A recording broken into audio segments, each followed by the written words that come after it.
Hello, Ashmi.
What's up, Johnny? Mr. Broussard.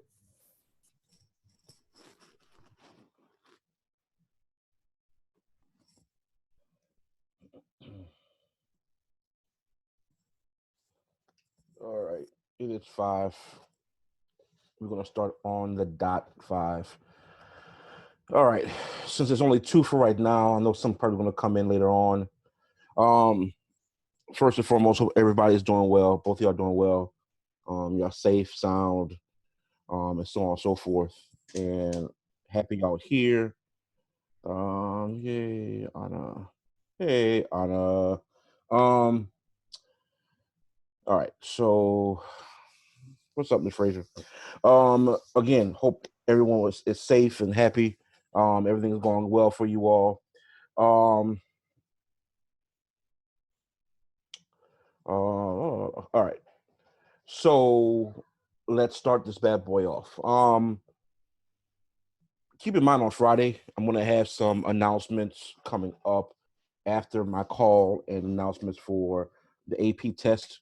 Hopefully, I know exactly what's going to be on the AP test, so we can kind of bit of do quite a bit of the review itself. Um, a friend of mine told me that it looks like it might be. What's up, Brandon? Um, a friend of mine told me that it looks like it might be 2, possibly 3 um questions in regards of essay or FRQs, if you will. So, hey Jessica, I just want y'all to be aware of that. That it's definitely 2, possibly 3 FRQ questions on the actual exam itself. All right. Um, so just definitely be prepared for that concept. Um, with that in mind, again, that you will get that information on Friday. I sent out information in regards of some individual tutoring, and the session is going to start happening on a weekly basis. And what I'm going to do, I sent out and a Google Doc for everyone. If you need assistance 1-on-1 for like 40 minutes, I'll be there to assist you. Um, hey, Catherine, to assist you regarding any other additional questions you may have.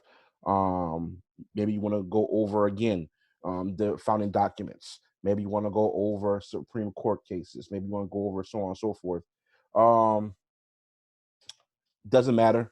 As long as you fill out that Google Doc and I get that email, I'll set you up with a 1-on-1 tutoring session um, based upon the time frame that I have available. All right.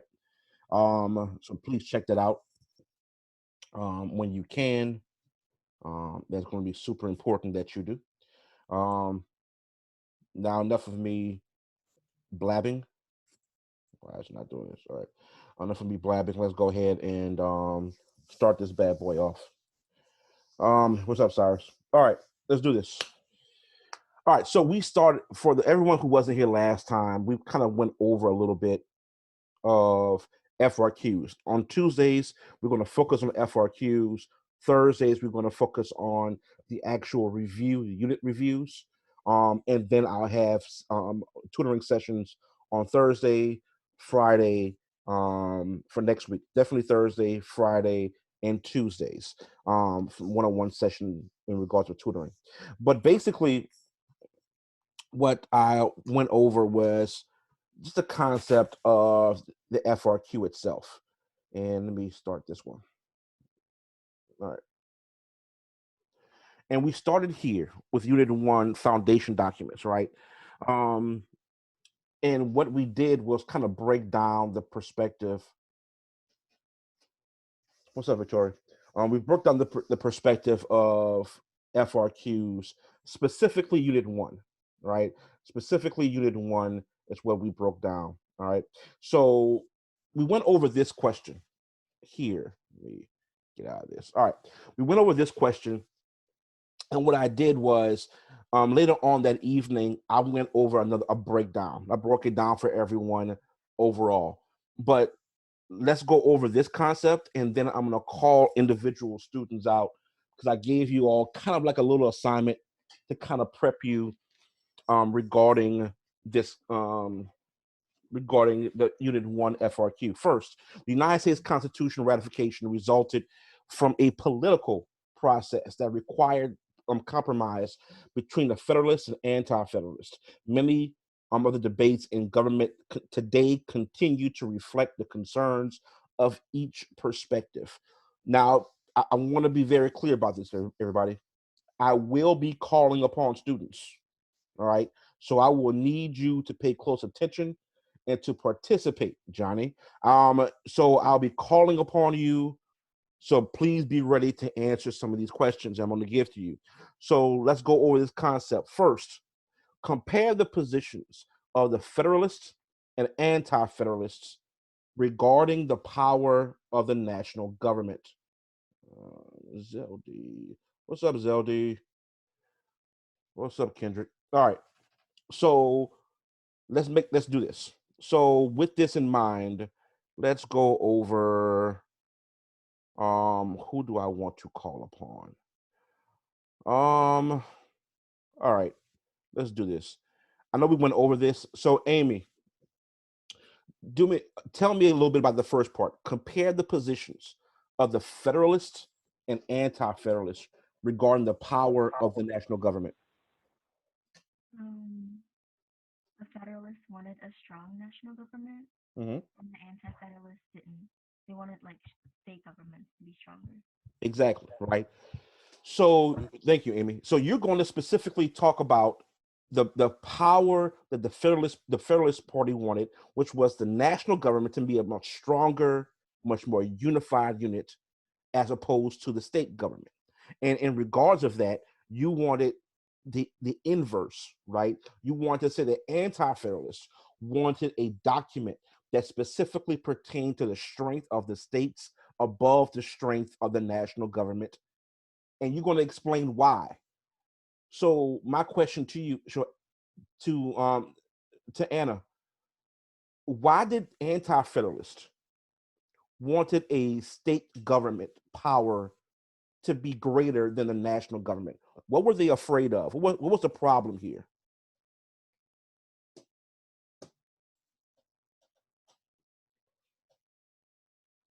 Miss Salazar. Oh, so because I don't know. Think about it. So, like what Amy just said, right? Federalists wanted power, more power in the national government. Anti-Federalists wanted more power in the state government. We talked about this in class. Why would Anti-Federalists want more power on the state level than national level? Because Why? What was the major issue here? What was they concerned about, if they were concerned about anything at all? so the people would have more like power for themselves. That's half, right? That's half, right? That's half. What's the second half? What were they afraid of?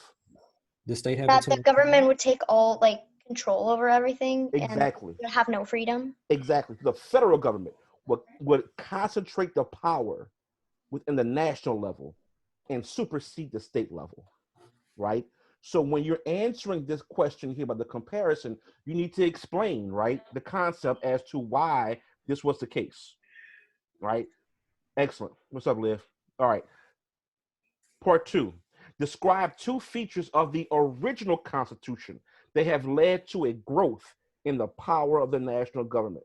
So, Johnny, answer this question for me. Describe 2 features, just any 2 features off the top of your head, of the original Constitution that have led to a growth in the power of the national government.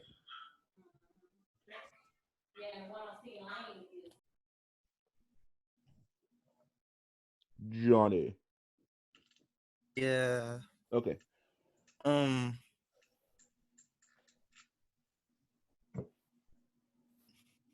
How about this? Give me one feature that you believe that the original Constitution that led to the growth in the power of the national government. Give me a feature. That's several, like at least 5 or 6. Just give me one. Um.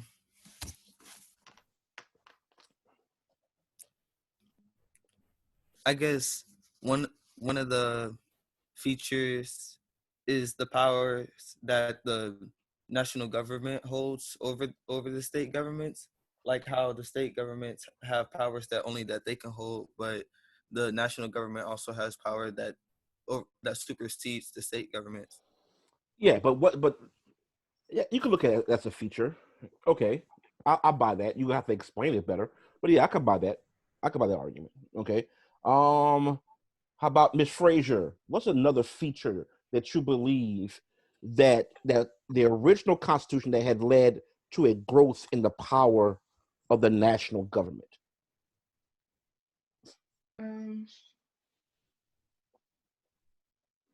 Freedom of speech, because there have been debates over time about the limitations of what we can say, and there have been Yeah, how about that too? Yeah, absolutely. So let's use the freedom of speech. Matter of fact, instead of just using one concept of the First Amendment, let's use the whole concept, the whole of First Amendment, right? That the First Amendment itself allowed a growth for the power of the national government because it gave the people this freedom to say what they feel, to believe in what they believe in, to write what they want to write about in regard of the press, to protest if they need to protest without anyone or the government interfering in that, right? Just taking on a much broader level. Absolutely right, Ms. Frazier. I like that. All right, next up. Explain how each of the following additions to this Constitution addressed the First Amendment. All right. I know Miss Jessica, her earpiece, her microphone isn't working. Give me the answer for the 10th Amendment, Jessica. Give me the answer for the 10th Amendment. But in the meantime, let me get la la la la la la Elmo's world. Kendrick, tell me about the So, First Amendment.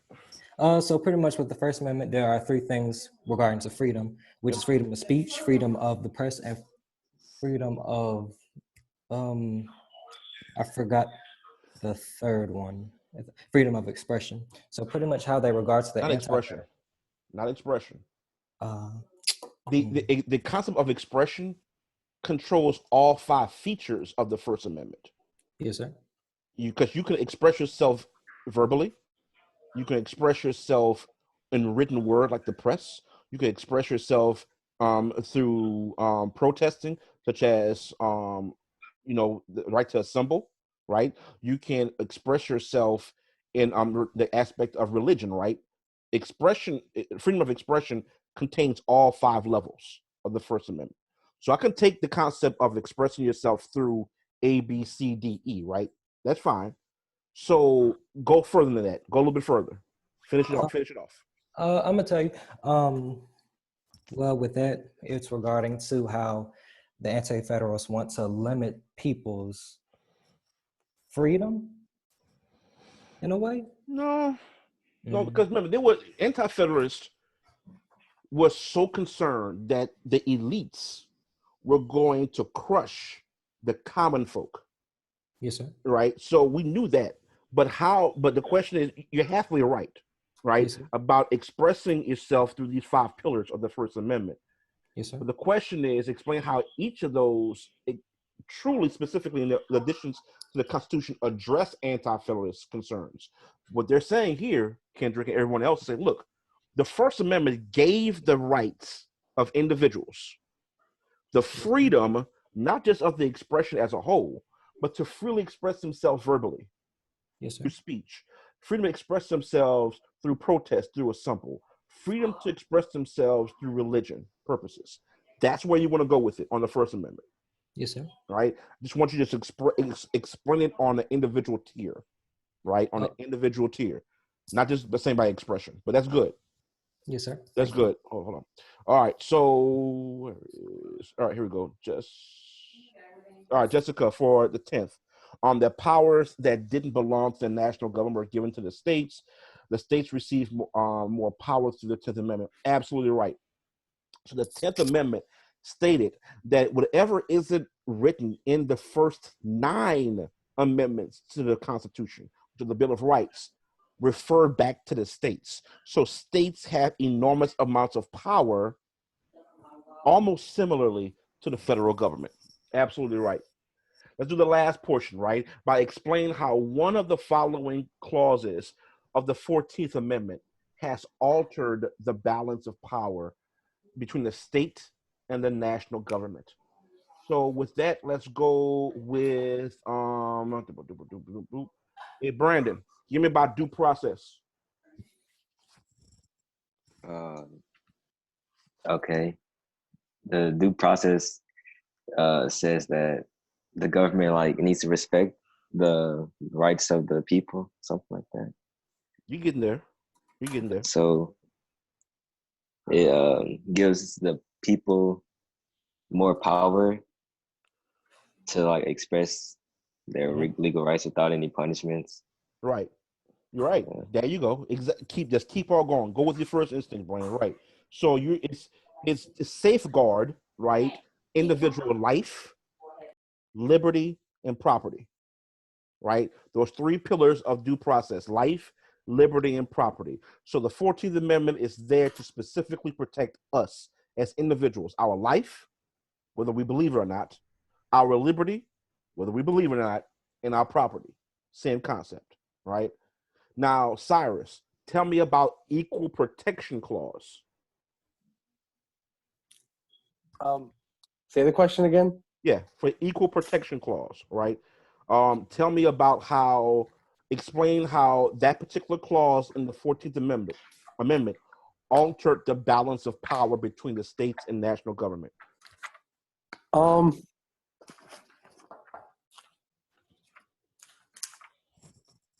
um, I'm not sure. Okay, that's fine. So let me explain. The equal protection clause specifically deals with discrimination on the state or federal level. It protects you from being discriminated against, whether it's from an individual, the state, or the federal government. There are actions that must be held to the higher standard in regards of discrimination, right? So it's protecting everyone equally: African American, Hispanic American, Asian American, Jew, Muslim, Hindu, doesn't matter. That clause protects you and makes you equal to your peers, right? So that's where it does. It balances itself out. It gives power to the state to rule based upon equal protection clause similarly as the federal government can. See where I'm coming from, Cyrus? Mhm. All right, cool. Now, this is the answer. This is the College Board answers, and I know it's kind of small. I'll get this to you all later on. If you notice, for the first part, it says Federalists want a stronger government, stronger national government, and a weaker state government, right? While Anti-Federalists wanted a weaker national government and a stronger state government. I know I put that twice. That's my fault. If you put that as your answer, you got the first point, right? You got the first point. If you notice, it's a very straightforward sentence, right? The second portion, to get your point for the second one, is earned for accurate description of a feature of the original Constitution, right? So if you explain the necessary and proper clause, which we just did, supremacy clause, which we did, and also in number 2, talked about the general welfare to making sure that the amendment itself protects us as individuals, right? And the commerce clause, which deals with economics. If you talk about any of those, you get your points. So what we answered in part 2, you got your second point there. Your third point was very straightforward. The First Amendment demonstrate knowledge of at least one of the pillars, like freedom of speech, freedom of religion, assemble, and so on and so forth, and explain that power. The 10th Amendment, as Jessica did, was explain that the powers are granted to the states if not in the first 9 amendments. And we just talked about due process and equal protection. Remember, you're only going to answer one of the two. Make sure you feel, whatever one that you feel comfortable answering, you answer that one. Don't do both, because you're not going to get bonus points. All right. This was the question that I asked everyone that was here last time to work on. All right. So let's go over this one. And only going to call the ones who were there last time around, last week, to answer your portion of the question itself. All right. And then what I want to do is call on certain students to give me your analysis. Would you answer the same way, or would you answer it differently? And how would you answer it if you would answer it differently? All right. Let's make this as interactive as possible. So let's do this.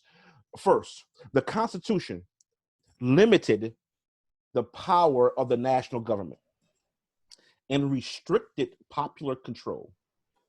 However, citizen participation has changed over time.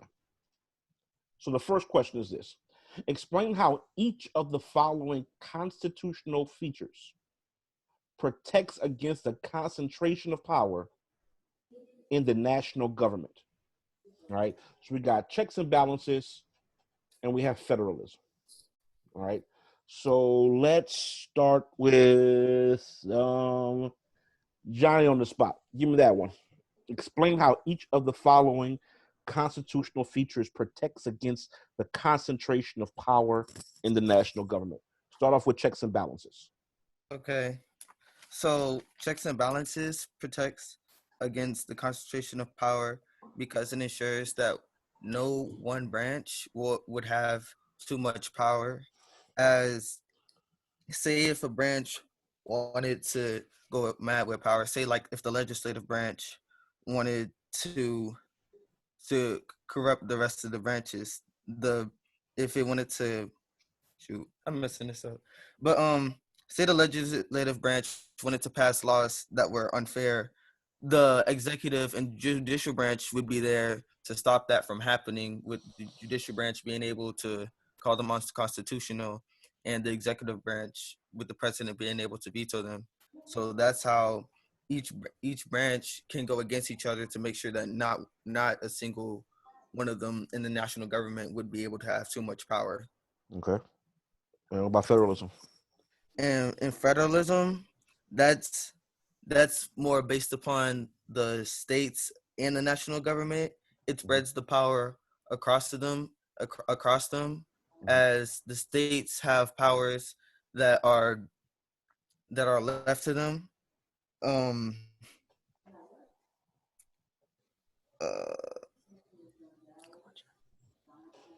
The national government has powers that gives it authority over the state government, like how the judicial branch, the judicial branch,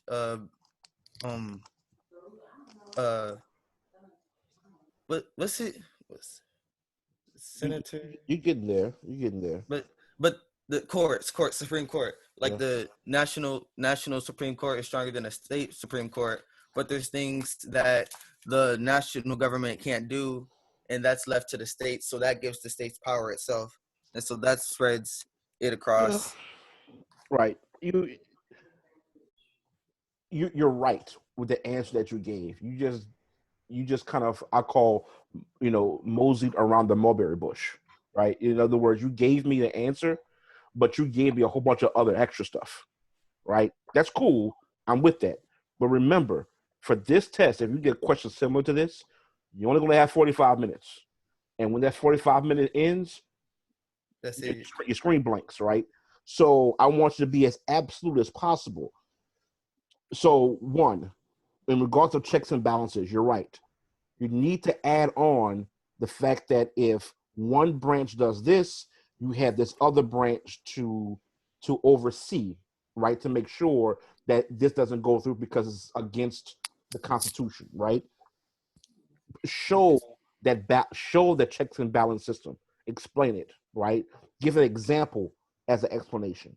In regards to federalism, it's the same perspective, right? Don't worry about the court system, or don't worry about this other portion that you talked about. Talk about either one, right? That if for any reason, if you want to use the courts, it goes up the district court, state Supreme Court, and then goes to the actual federal Supreme Court. If the Supreme Court states that the state Supreme Court was right in their decision, therefore the power within the state is upheld, right? Make sure that you give that example to specify it. The concept is right, Johnny. Just give me just much more of a concrete and specific example to explain it. Okay. But that's a very good job. Very good job. All right, here we go. Second one. Explain how one. I'm sorry, real quick. Did anyone have any questions or would have answered it in a different way for the first part? I have a question. Yeah, go ahead. Or can you explain the same concept but for federalism? Yeah. All right. So federalism is, think of it as a non-concentrated power between the state and federal government, right? It's like it's a mixed or a compound mode of the government. Where you're combining the general government, like the central federal government power, and you're combining that with the regional governments, like the states and the territorial or district government itself, in one specific political system. So the federal government works hand in hand with the state government in regards of of legislation, of bills, of laws that people must follow, right? That's what I mean by federalism and how it protects against concentration of power. Both governments must work hand in hand. A better example of this, Ms. Salazar, is this. Think of what's happening with COVID-19, right? So if let's take an extremely concentrated area outside of New York. Let's use Connecticut, for instance, right? Much smaller state, still compact, right? Because you have so many individuals that work in New York but live in Connecticut, right? So they bring it together. The state itself must work, the governor must work in tandem with the federal government, the president, the vice president, in order to get all the necessary tools that they need to try to get rid of this contagious and deadly virus in a smaller, concentrated area. So they have to work hand in hand together on this issue. So technically, like, the federal government is kind of like stopped by decisions taken by each state because the federal government can't work without the state's approval, right? The federal government could. They couldn't necessarily do that. However, it's obligated on a federalistic standpoint that they have to work, that they should be working together, especially in times of crisis. For instance, if the president of the United States wanted to create an executive order that may help some states but hurt others within the Constitution and within the law set forth, the president can't do that. That's his power. However, it's the governor can create laws with Congress, of course, mostly Congress, that benefits the people within the state that may not necessarily benefit the people outside of the state of Louisiana or Connecticut or so on and so forth. But when it comes to crisis, when it comes to monetary funding, whether it's money for disaster relief, money for education, or so on and so forth, the federal government and state government must work in tandem for the benefit of the people. So it's like they work together. They have to. Yes. Could an example be the Lopez versus U.S. case that the federal government couldn't get involved because it was technically a state matter? Yeah, and the problem is the federal government got involved, Mm-hmm. and that was the problem, Exactly. Yeah. which in turn allowed Mr. Lopez to basically get away scot free. Mm-hmm. Yes, essentially. Okay. Yeah. All right. So next, let's do the second part. Explain how just one of the following features of the Constitution limited the people's ability to influence the national government. You have electoral college, and you have selection of senators before the 17th Amendment. I'll give this one to Amy. Go ahead.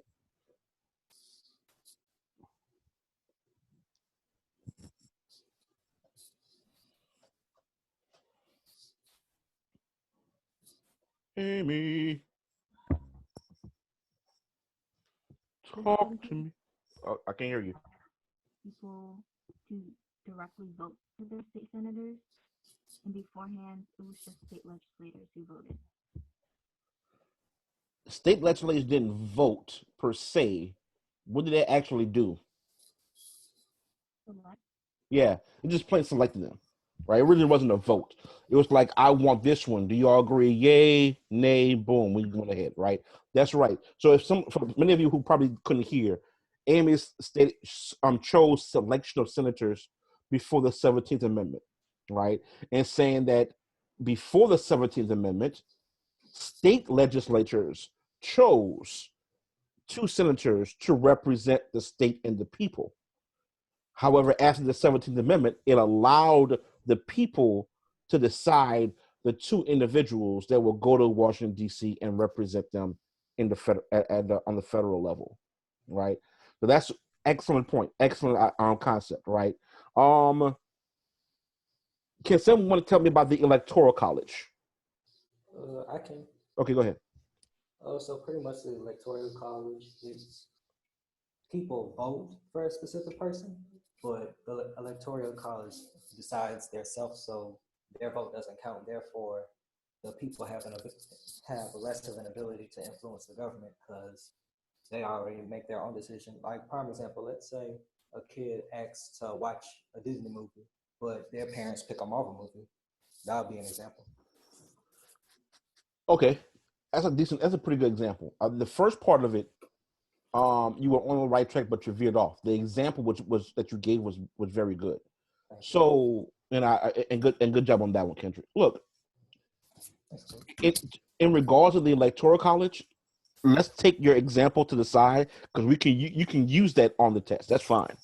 However, I would simply say this on Electoral College that the people can vote in their state to who they wish to be president, based upon the Electoral College, and whoever wins the preponderance amount of votes in that state, that winner of the state gets all the Electoral College votes.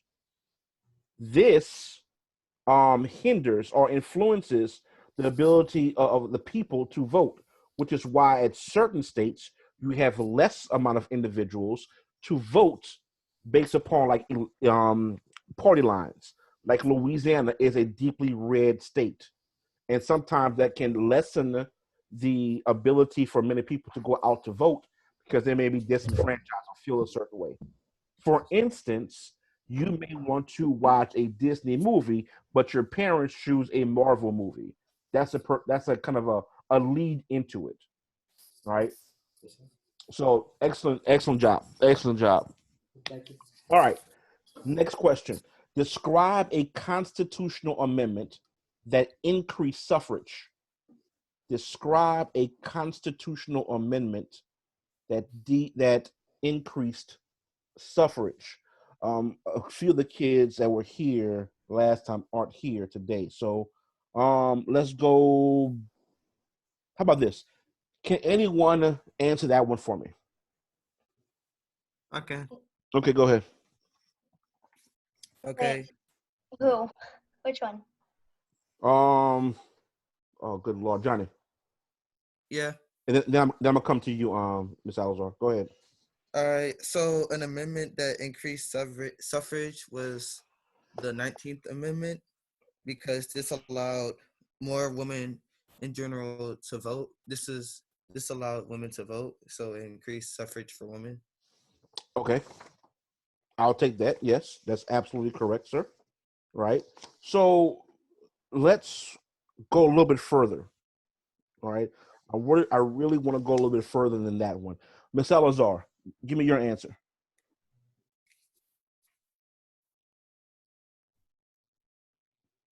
Okay.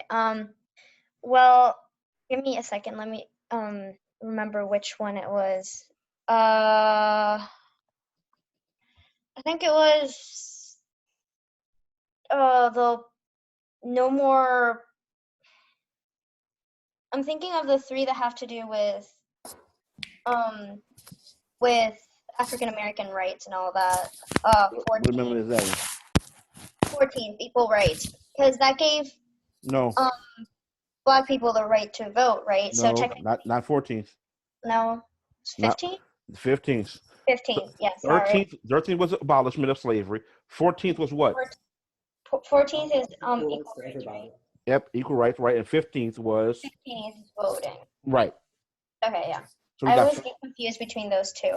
I get you. So Got yeah, so 15. 15 Mhm. gave them the right to like be heard and sort of like form part of like, you could say, society. So just like in the 19th that like women are able to vote. Right. In this one it included a lot of people, right, who Right. were now being heard by the government and like their opinions were taken into account. At least that was the thought process, right? We knew there was some hurdles to get through, but yes, you're absolutely right. The majority of minority people, well, all minority people, specifically African Americans, were able to vote. That's a suffrage one. We got 15th, absolutely right, Ms. Salazar. We have 19th, which is absolutely right. I'm Johnny. That's another one that's in there that y'all missing. Can y'all tell me another suffrage amendment that's kind of inconspicuous?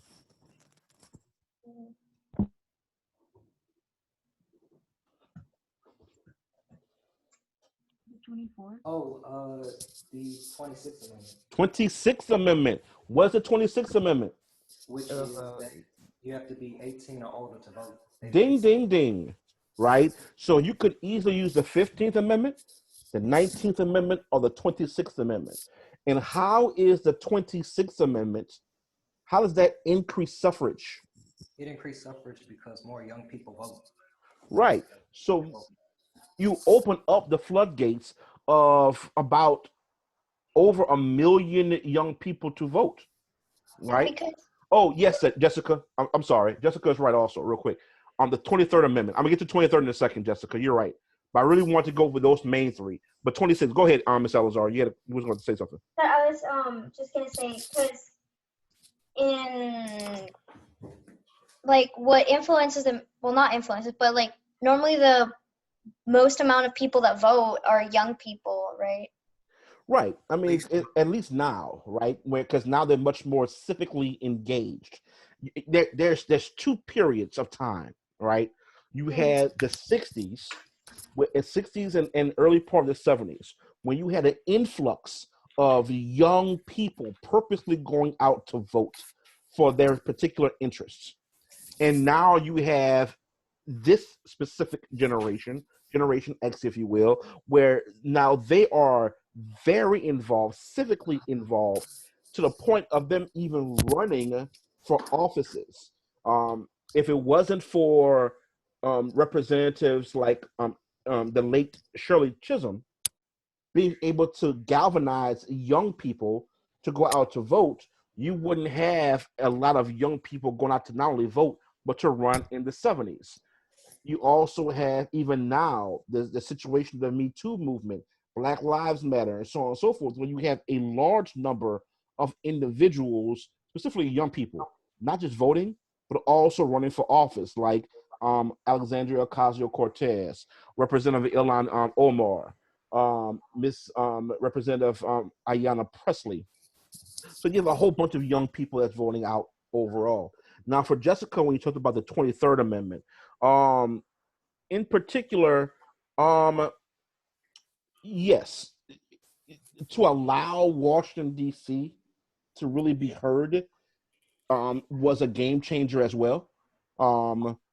By having them basically about over 500,000, at least at the time, people to vote and be involved in the presidential election was a game changer as well.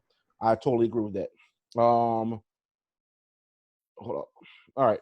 So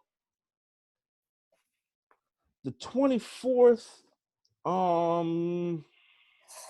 yeah, I guess we can look at the 24th.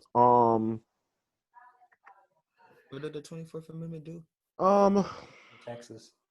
Oh, Yeah, well, it prohibits both Congress and the state from conditioning the right to vote in federal elections and basically get rid of like the poll tax um and literacy tests. Yes, I will go with the 24th as well. You could do 24th because that helps out the 14th Amendment.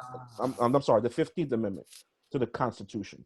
So yeah, you can definitely swing that concept as well. But the majority of young people who took the test used the 15th, the 19th, and 26th. A few did use the 24th and the 23rd Amendment, but you have to make sure that you're able to articulate as to how it increased suffrage. But yes, absolutely right. All right. So the last portion on this one is describe the effect of one of the following laws on citizen participation in elections. You have the Voting Rights Act of 1965 and the National Voter Registration Act of 1993. Let's check anyone who wants to take over. Give me their answer on this one. yeah. Okay, go ahead.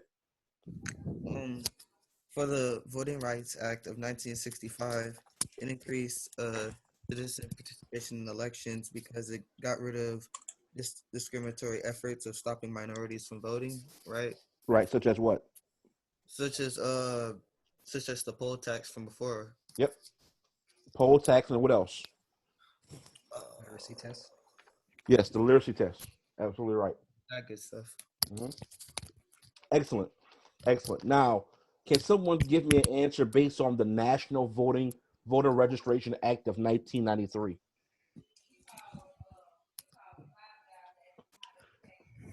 Not all at one time, people. That's the spirit. This is kind of like this is just as easy as the Voting Rights Act if you think about it. Did it give people cars? Of course So, not. like, This it's Oh. not Oprah did it Winfrey. help people translate? Okay, so Did it? no, Oh, Hold up. Go ahead, Brandon. did it make it easier to register? Or I don't know. Register to vote. How? You're right. But how? I don't know. You're halfway there, B. You're halfway there. It did make it easier for people to vote, but how? you could use your driver's license, right? Yeah, No. go to the DMV. Okay. Oh. Get your driver's license, right?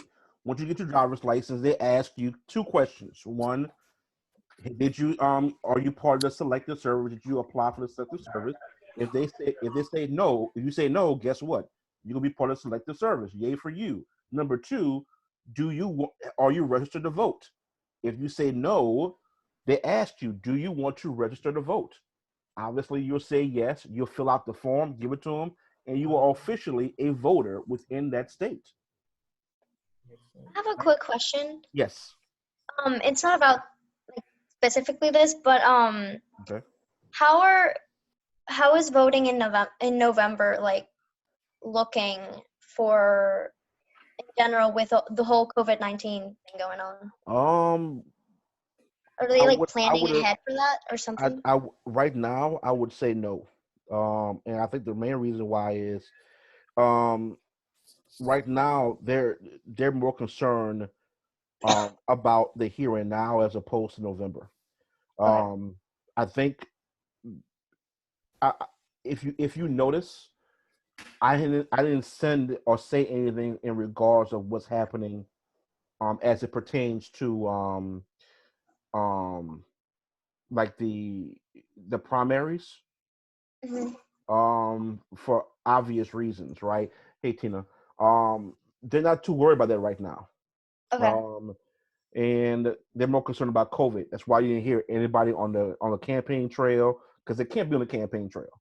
Um, so I think what's going to happen is I think they're going to wait until we're able to get out of this situation we're in.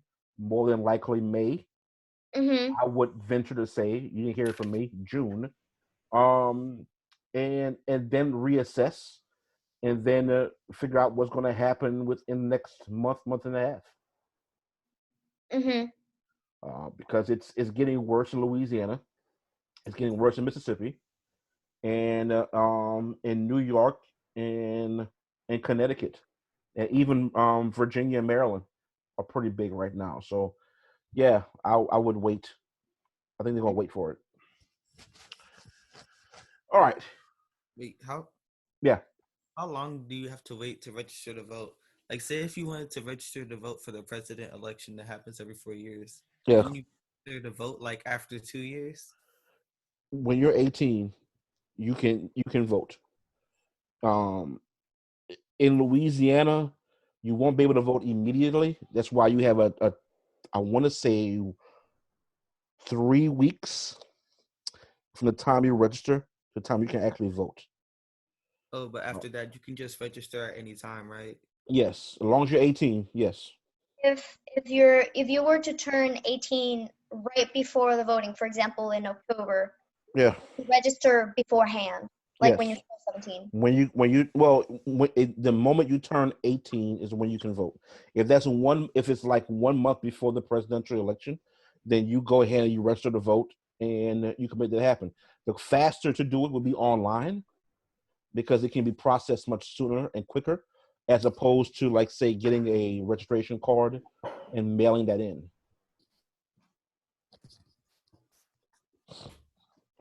All right, awesome. Let's move on. All right, so um, in regards of answering, at least on the college board level, we talked specifically about breaking this down, right? About, for one point, let's do checks and balances by allowing each branch some power over the other branches. We specifically talked about checks and balances continuously throughout the school year. Federalism, we talked a bit at the beginning of the school year because we talked about the Federalist Papers and the Federalist versus Anti-Federalist. And by dividing power between the national and federal government, the national federal government, and state governments, the Constitution ensured that the national government would not be too powerful, right? They want to make sure that the power also lies within the state. Through which amendment, people? Which Uh, amendment? the ninth? No. The 10th? Yes. 10. Yeah. I was close. Yeah, by one, and still be wrong. All Close right. enough. Yeah, it's the 10th. Remember, the ninth, whatever is not in the Constitution, refers to the people. In the 10th, whatever is Yes, not in the yes, Constitution refers to the states. 9 people, 10 states. yes, All right. yes. 9 people, 10 states. All right. So the second portion about explanation of how one of the following features of the Constitution limited the people's ability to influence the national government. So about the Electoral College, right, reduces the influence of the popular vote. Remember, this isn't the concept of like the Senate race, or governor's race, or so on and so forth. This reduces the popular vote for two reasons. One, you can go off the concept that the founding fathers were like petrified of outside government influencing our national elections. So therefore, we have the Electoral College, right?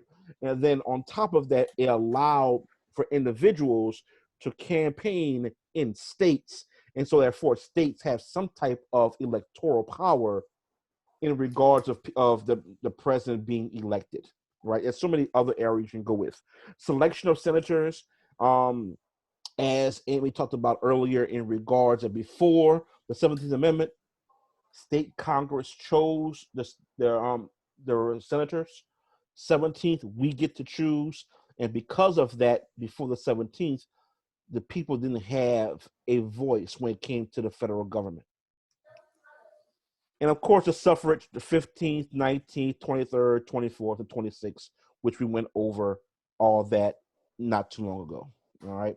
So any one of these were good. Keep in mind, the 15th, the 19th, and the 26th Amendment were head and shoulders above the answers that was given on the test in 2016. But some did use the 23rd and 24th, that Jessica just explained or gave y'all. And of course, the Voting Rights Act and National Voting Rights Act, Voting Rights Act, or Motor Vehicle Act. All right, let's do Unit 2, branches of government. All right. Let's do this. Specifically, legislative branch. Specifically, legislative branch. We have 40 minutes. I think we can get through legislative branch. So let's make this happen. I have 2. And on the second one, I'm going to give you some time to brainstorm, and you'll be able to give me the answer that you have. All right. And I'm going to try to call everyone, but it all depends on how fast and how detailed we can get through the first one. So let's do it. All right. Can everyone see this? Yes, sir, I can. Yeah. All right. Now, the first point there is just a question. All right. It's just it's explaining what the other 3 points are. So in the United States Congress, the majority party exerts a substantial influence over lawmaking. Excuse me. However, even one party has a numerical majority in each chamber of the U.S. Congress. There is no guarantee that legislation supported by the majority party will be passed by both chambers. Remember, we talked about this before in class starting in January. Rules of each chamber independently influence the likelihood that legislation will pass in that chamber. Legislation passed by one chamber is not always passed by the other. We spent at least 2 class periods specifically on this topic, right? So let's go over this bad boy. First question at hand, right? Describe 2 advantages. 2 advantages. The majority party in the United States House of Representatives has in lawmaking above and beyond the numerical advantage that the majority party enjoys in floor voting. All right? Think about it. That's right. Sure. Describe 2 advantages. The majority party in the United States House of Representatives has in lawmaking above and beyond the numerical advantage that majority party enjoys in floor voting. There's 2 advantages. Now, I want to be clear. Before anyone gives me an answer or you think the answer is, there's more than just 2 advantages. I'm just asking for 2. Right? Well, But hold on. Let's go with Ms. Salazar. You had first. I'm gonna call on some other people also. So the ones who didn't speak, trust me, make sure you're ready because I'll be calling on you as well. So let's go Ms. Salazar first, and then I heard Brandon, and I think I heard Johnny. So let's go with it.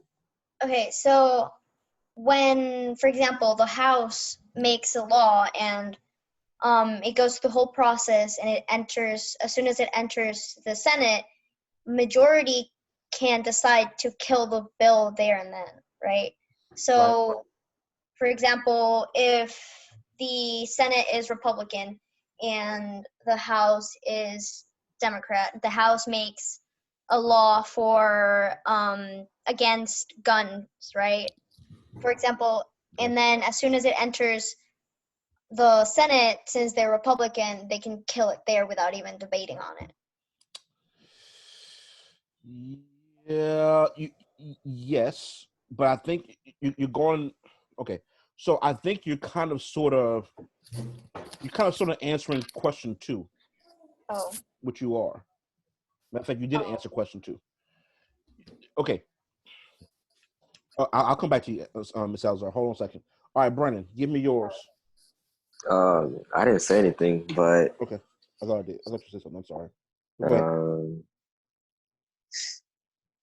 I was gonna say basically what she said earlier about the killing of the bill right on the floor. Yeah. Okay, so you kind of answered number 2. That's fine. That's fine. Johnny, what about you?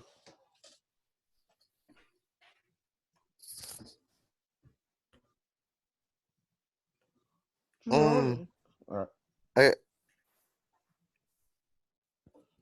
Other than a numerical advantage? Yeah.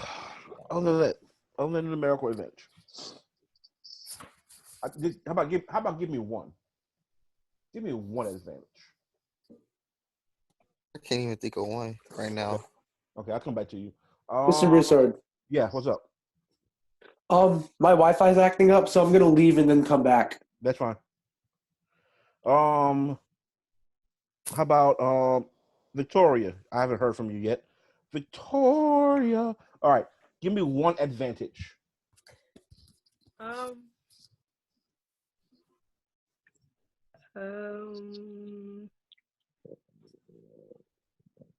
You can do it. I believe.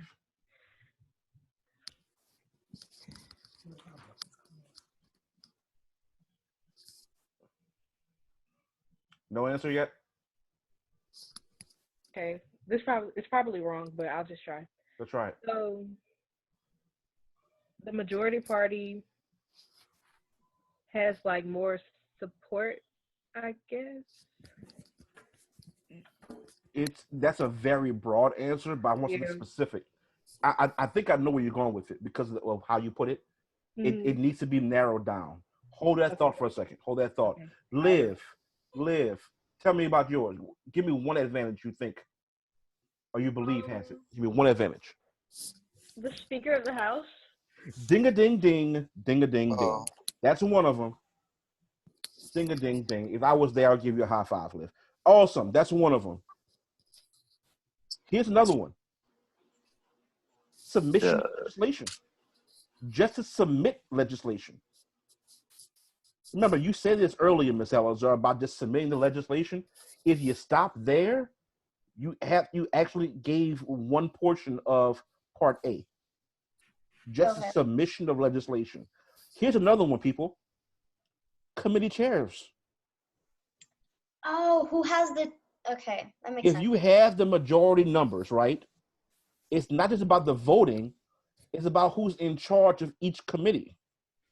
If the Democrats is in charge of the House, they control the bills and what's going to be debated on in the committees. Same thing for Republicans.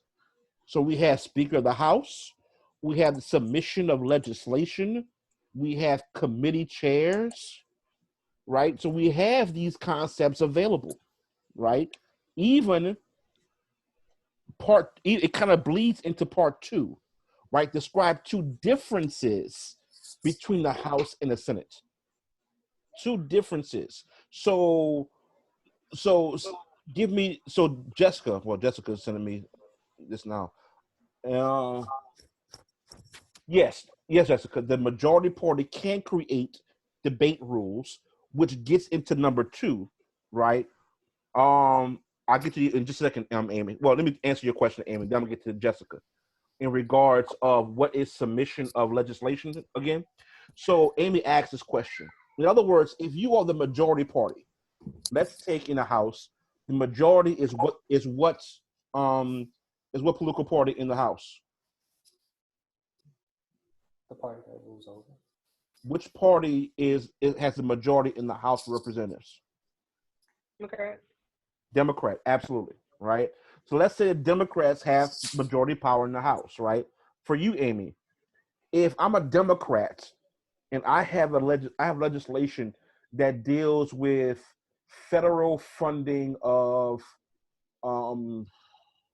endangered species, right? I know that whatever legislation I have, because I'm part of the Democratic Party, my bill is going to be heard much faster, much more effectively, and much more fluidly than if I did the same thing as a Republican, or vice versa. So the submission of legislation is much smoother, and it can go through much faster because of the political party that's in charge, plus am I associated with said political party. Now, in regards of what Jessica brought up, in regards of the majority party can create specific debate rules, that leads me. Hey, Kaylin. Hey, Cyrus. Back. Welcome back.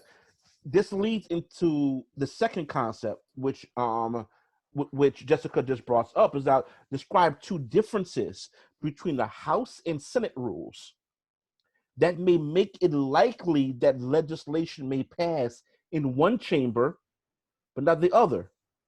What is the one committee that the House has that the Senate doesn't?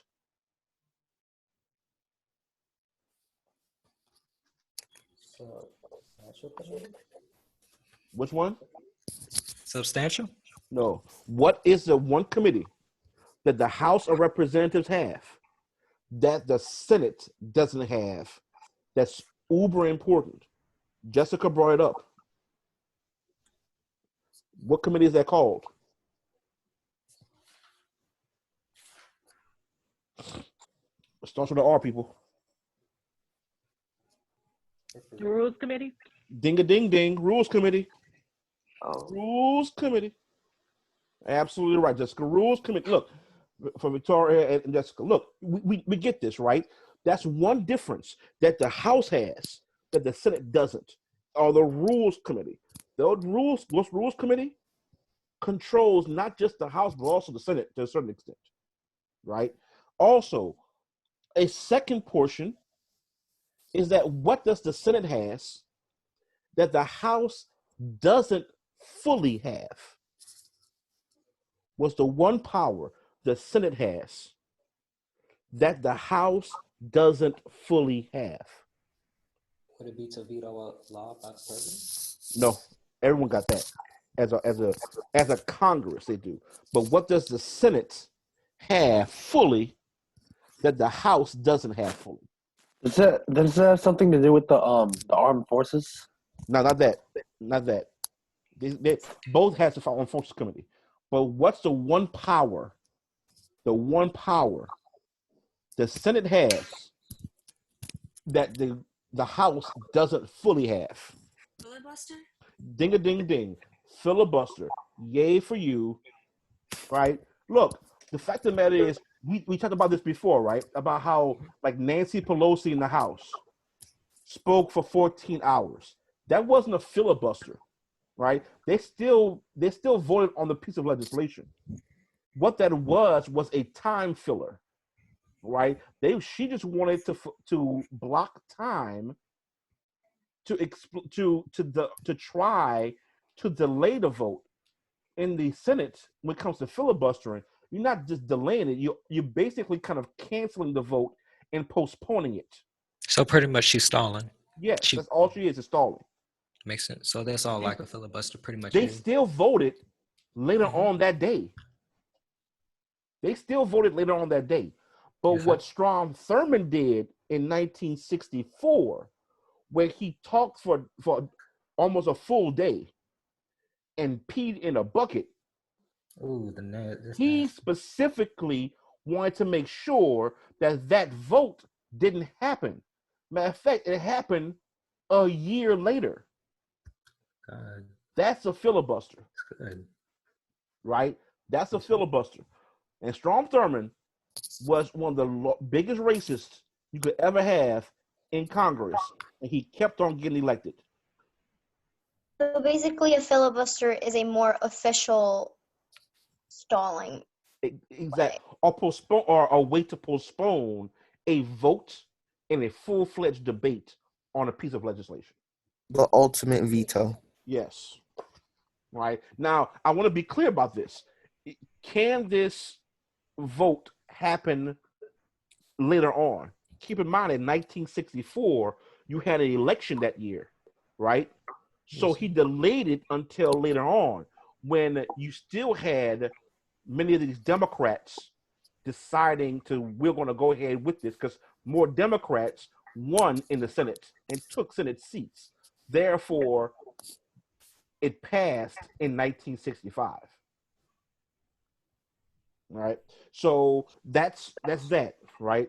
Let's talk about the last portion of it, which is explain how the differences identified in B on the second question, right? In like right here in the second question, can lead to the passage of a bill in one chamber, but not in the other. Right?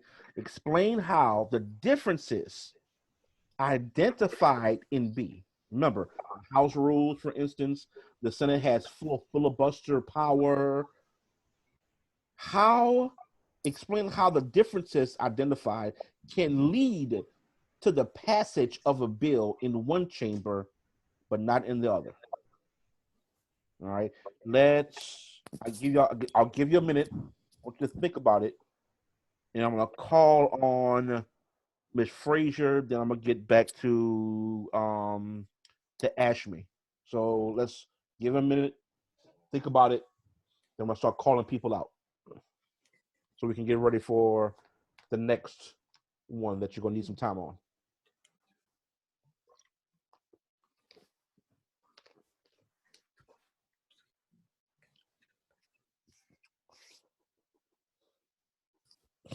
Alrighty. All right. So, Liv, explain how the differences identified in B, what we just talked about just now, led to the passage of a bill in one chamber, but not in the other.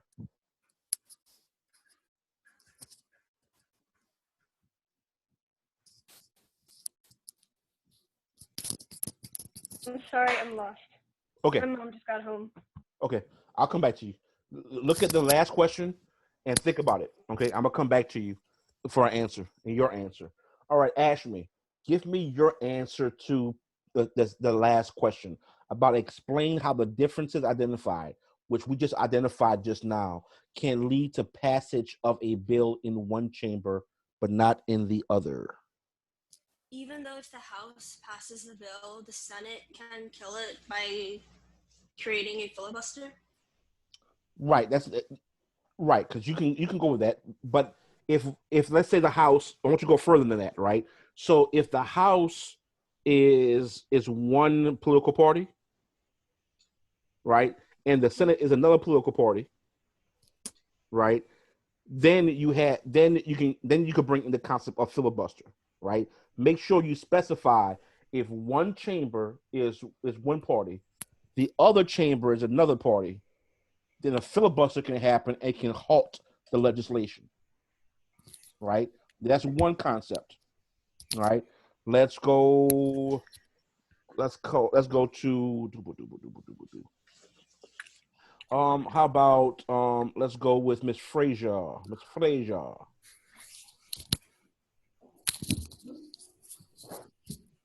What will be your answer to this?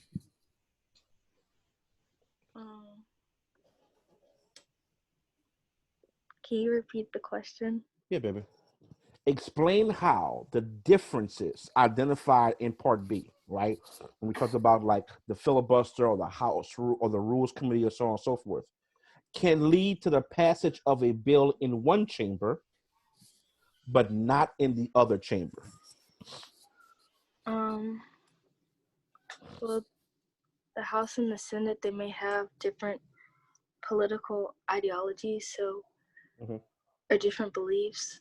So the Democrats may be strongly for a bill, but then the Republicans would not be for the bill. Right. I mean, that's kind of what we talked about this now. That's fine. Different way of looking at it. Absolutely. But let's bring in the concept of the rules committee, right? Let's bring in the concept of the rules committee. Brandon, if I want you to have an answer that deals with the rules committee, how can you frame your answer to that with the rules committee involved? Is the rules committee in the House? Yes. Okay.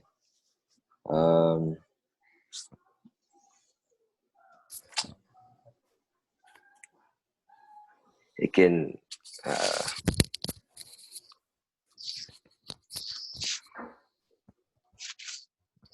The bill can pass in the.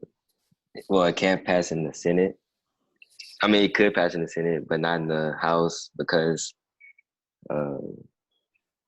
the rules committee, it makes like rules for the debate for the bill, and they may not like it or like agree with it or something. So they might. Yep. So they might make rules to go against the bill, and you're there. You're literally on the cusp. That's exactly where I want you to be. Just a little bit. Just take one more step. Right. So the opposite party in the Senate may not like how the rules committee set up the debate and the framing of the debate in the House, which can lead to the Senate deciding to either filibuster or to not even hear the debate on said legislation. Right? Okay. That's what I'm looking for. I have a question. Go ahead. So, since the rules committee is technically a committee, Yes. could the bill just die in committee like in any other? No, not in the rules committee. The reason why it wouldn't die in the rules committee is because all the legalities and the concepts within the committees of said bill, which came the committee and subcommittee, has already happened. Now it's just debating it on the floor. And the rules committee just determines time frame, days, the actual time in which it will be debated on, recessing, the transmission of said bill if it gets passed. That's what it's talking about. Okay. Yeah, it will never get stuck in the rules committee. It can get stuck in the original committee. It can get stuck in the subcommittee. It can get stuck at the conference committee later on, but not in the rules committee. So the rules committee are just the people who like make the rules pretty much. Yeah. They order it. Yeah. This is why the rules, if you're on the rules committee, it's literally the most powerful committee of both House and the Senate. And is that the reason why the bill can't die on the rules committee floor because they're that powerful? Correct. Or because gotcha. it's only setting the stage for debate, right? So to answer your question, Jessica, yes, I'll go ahead and go over that the answer again. So Brandon, because it's really Brandon answering, is very good. Just wanted that last step to happen, but good job, Brandon, on that one. In regards to the rules committee, it's saying that if the rules committee set the stage for debate in the House, right? It set the ground rule for how it's going to be debated, time frame, and so on and so forth. And that bill gets passed by the preponderance of votes in the House. The Senate can stall or stop that particular piece of legislation because one, they may not have liked how the Rules Committee conducted their work in regards of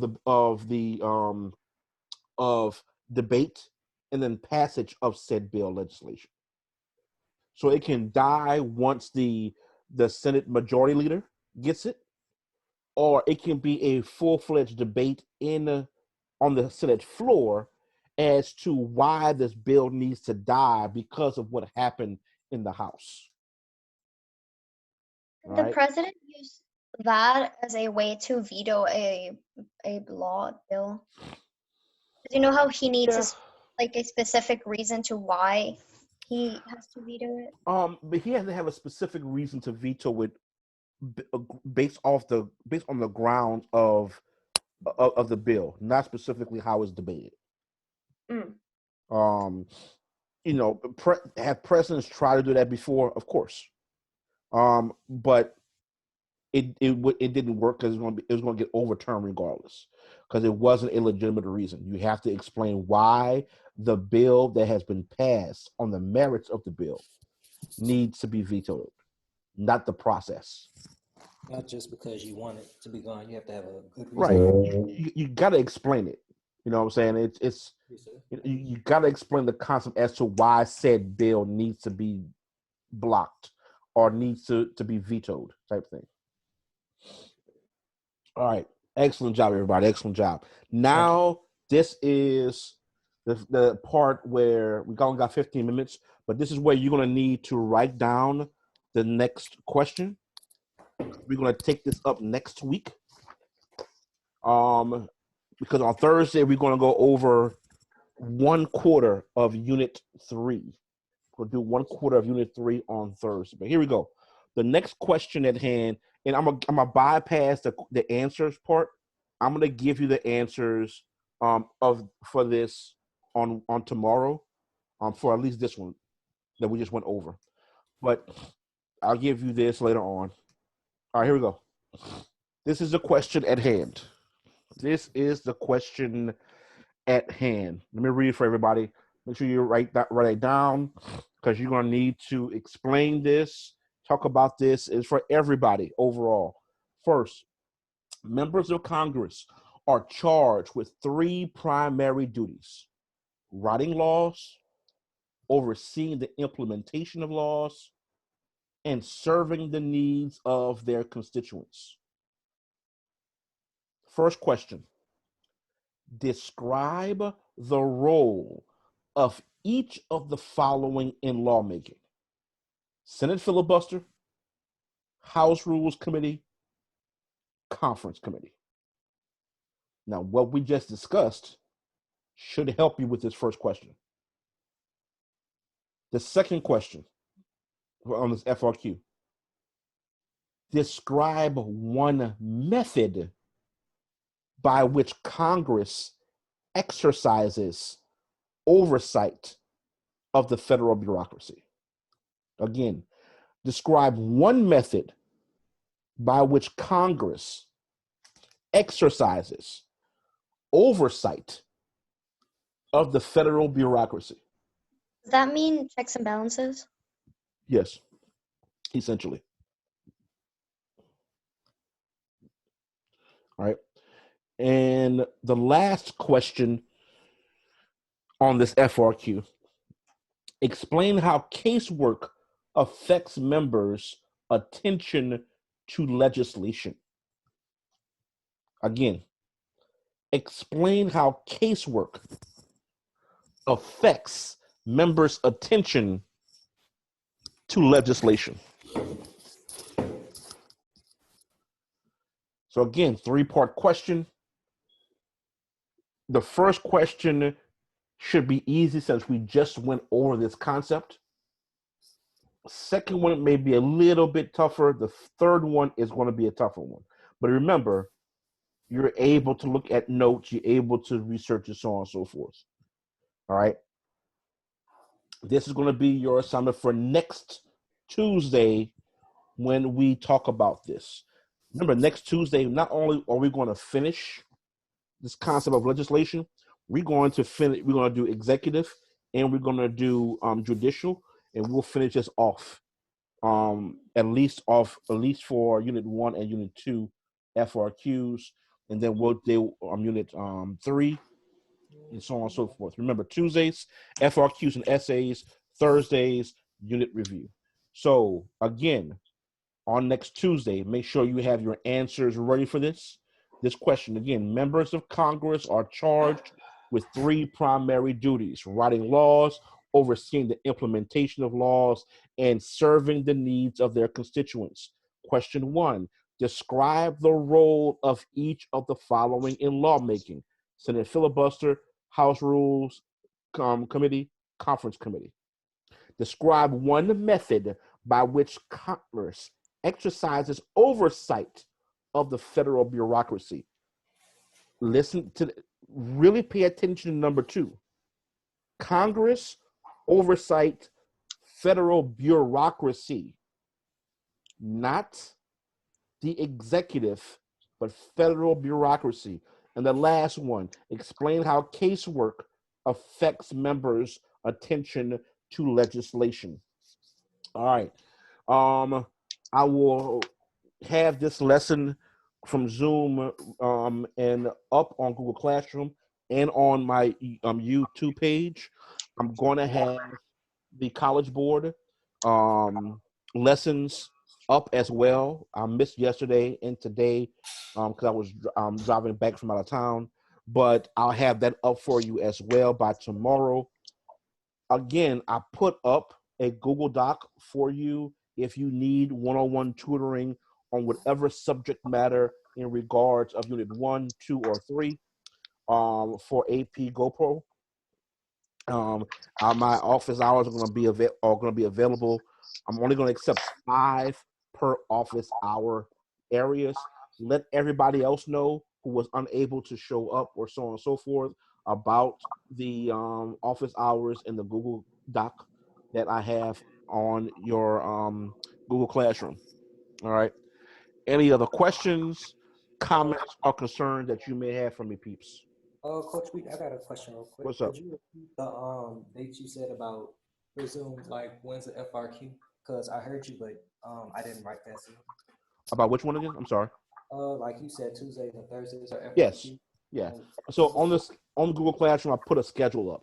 So basically on Tuesdays, we're only going to focus on FRQs, argumentative essays, and we're going to do exercises specifically on that since the test is only on that.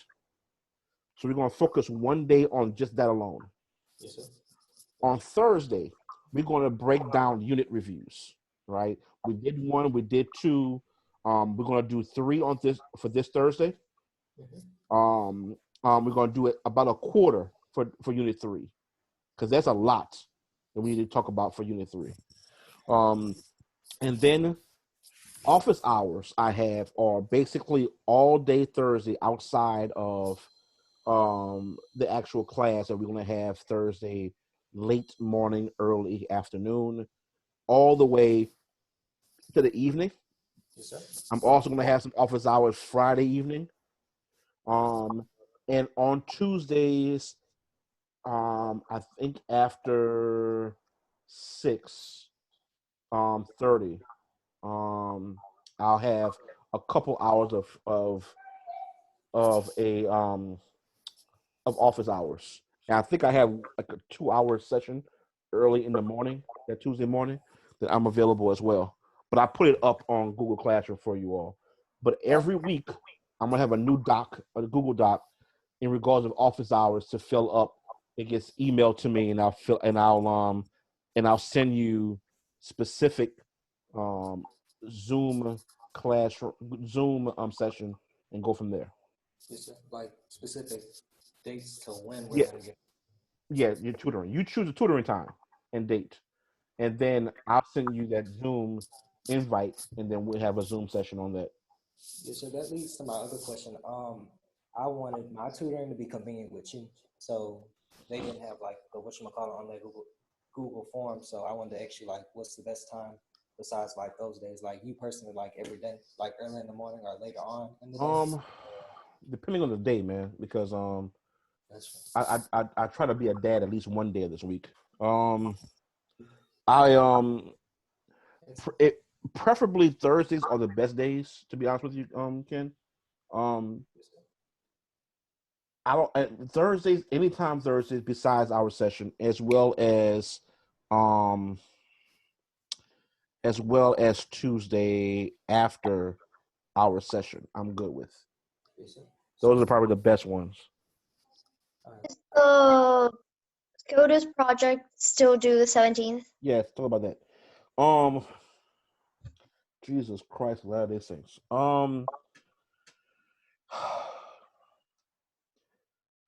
Yes, continue working on it until until I tell you otherwise. I might delay it. But right now is the 17th. I already have a few people who gave me theirs already. I didn't grade it yet because I wanted to do everything all at once. If I say we'll have an extension, I'll let everyone know on Friday, along with the information regarding the AP test as well. Yes, sir. So still planned for the 17th, but note it might change this Friday. So yeah, because they will release the dates for the test on supposedly on Friday, right? Yes, not just that, but also possibly hints as to what's going to be on the test. Hints. Yeah, normally they give hints as to what's going to be on the test. And plus, I still have people that is on the committee that's writing the test, and they kind of give me some tidbits here and there, some clues, if you will. Oh, you got that insight work. So I'm gonna try to get all that for you all, plus any additional information and so on and so forth. Oh, last but not least, I know I promised you stuff on about coronavirus. I could do it, but I said I was gonna send you all like a YouTube with John Oliver. If anyone ever saw Last Week Tonight with John Oliver, there's a few choice words in his commentary. So I'm gonna put that up. If I get fussed at for it, that's fine. But instead of me doing a podcast or a lesson on coronavirus, quite frankly, he does it a whole lot better than I could ever do it. So I'm gonna put that up because I quite frankly I believe that you might be able to use coronavirus as an example within your essay, at least one of your essays, to explain your point of view. And I want to make sure that y'all get the maximum amount of points, so you don't get a 3, you get a 4 or 5 on your test. So when are you gonna release like the actual format of the test? I'm hoping everything is going to be on Friday. Okay. I So know to know how many FRQs and right now I'm hearing 2. It might be 3, but right now it's for sure 2. And as for the essay, would that be 2 FRQs plus the essay? I would venture to say it would be maybe an FRQ and an essay. Okay.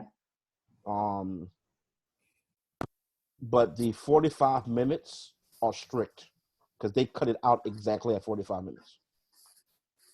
So we have to write an essay and answer 2 FRQs in 45 minutes. I'm assuming it's going to be either 1 FRQ and 1 essay, Mm-hmm. or it's going to be 2 FRQs, and one of those FRQs are going to be set up similarly to like an essay. Okay. Like describing something, like going in detail on something in an FRQ. It's going to be one of those 2 options. In the original AP test format, we have 45 minutes to write 1 essay. No, it's 45 minutes for 2. For questions. 2? For 2. Coach, I thought it was 100 minutes for like the whole thing. It's 45 minutes total. Oh. This is again, I want to be clear about this, everybody. This is what I'm hearing. This is what I'm hearing. Now, I have this huge community online that we talk like crazy. So I'm definitely going to know for sure on Friday, but I definitely but that's just what I'm hearing right now, right? Which part of the last question you want to hear? You want to hear from Jessica? Tell me exactly what question exactly. I'll wait for you. But yeah, that's the situation I have right now. But again, the test is 2 questions that I know of right now. It's either going to be 1 essay and 1 FRQ, or it's going to be 2 FRQs, but one of those FRQs is formatted in a essay form.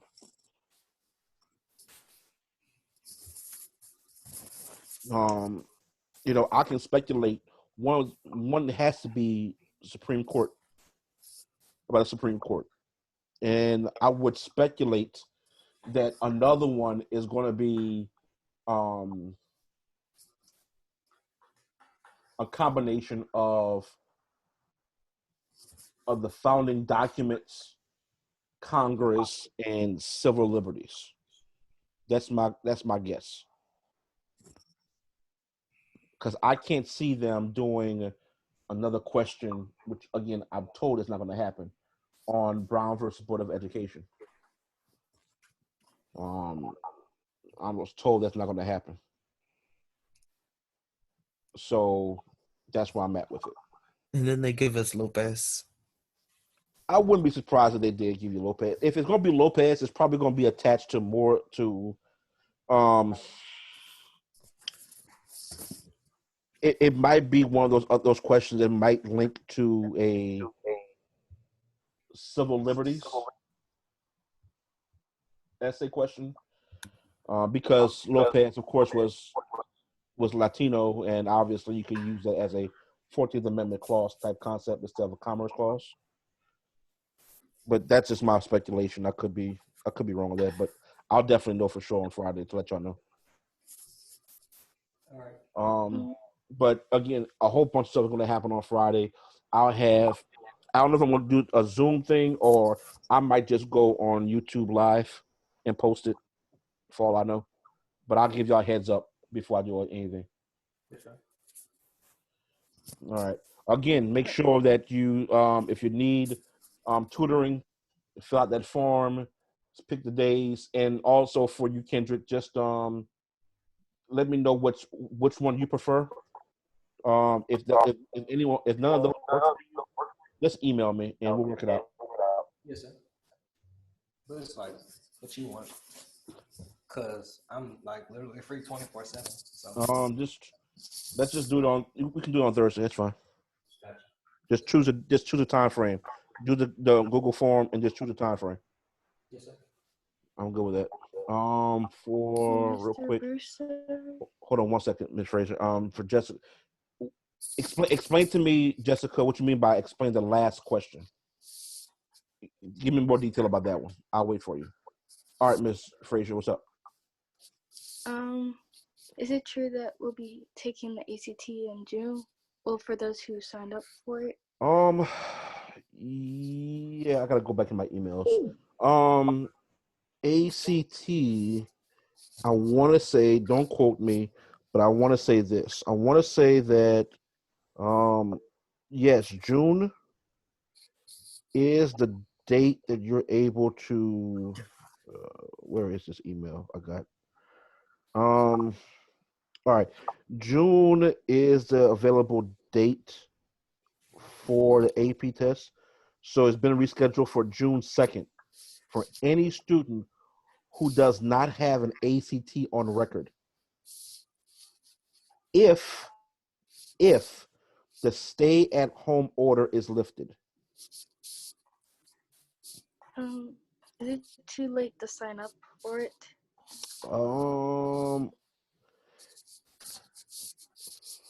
As a sophomore, through the school, yeah. Now, if you want to take the ACT not attached to the school, yes, like ACT, like anybody else, yeah, you can. I think the June date is still available, but it just wouldn't be like the school offering it to you, like for our school score. It's just for you. So yes, you Wait, can. so we can't take it by the school? You But could. the school's not offering it for June? The school is offering it for the juniors free, but sophomores would have to pay to take the test. Because for sophomores and for seniors, and the reason why is because that goes towards our state report card, if you will. College Say what? Oh, I was talking to Oh, myself. but yeah, that's what. But yes, Ms. Fresh, you can take it. As a statewide part, you would. If I were you, I would email.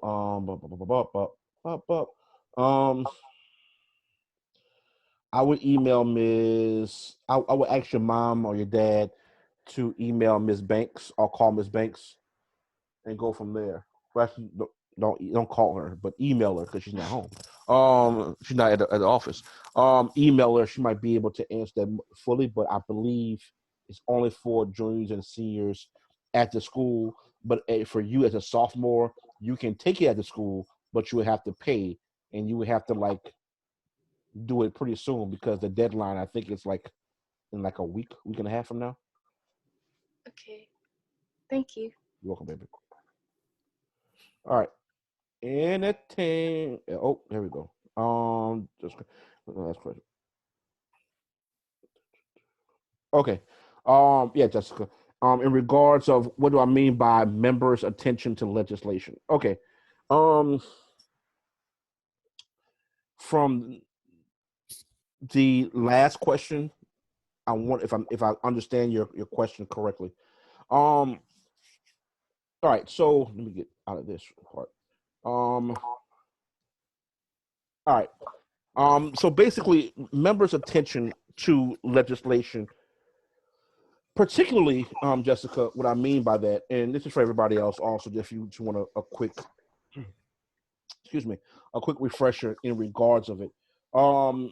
The attention by members of for Congress, members of legislation, is that it's solely, at least on the last question we talked about this, right? It's solely based upon like their specific attention regarding like they are the submission of legislation, the perspective of the Speaker of the House or the committee chairs themselves, right? That they have a focus on this piece of legislation that can be passed. A better way to do this is this, Jessica. Let's say I'm a full-fledged Democrat. The House is a Democratic majority led House. My legislation will go through quicker, much more efficiently and faster than if I was, let's say, a Republican or an independent that caucuses with the Republican Party, only because I'm associated with a different political force. That's what we mean by the attention in regards of legislation. All right. All right. Any other questions, comments, concerns that you have for me, good peoples? No, sir, I'm good. All right, so. All right. Anything y'all have, please email me. I'll have this up. I'll have this up for everyone to view and kind of go from there. Please let me know again if y'all need anything at all under any and all circumstances. Please hit me up. I want to answer any and all of thy questions. All right. With that in mind, y'all have a good evening. Rest well. Please be safe. You too. And I'll talk to y'all later. All right. All right, Bye. y'all. Y'all have a blessed one. Care of You have a blessed yourself, one. sir. Wash your hands for 20 seconds. All right. All right. Bye. Bye, y'all. Gone.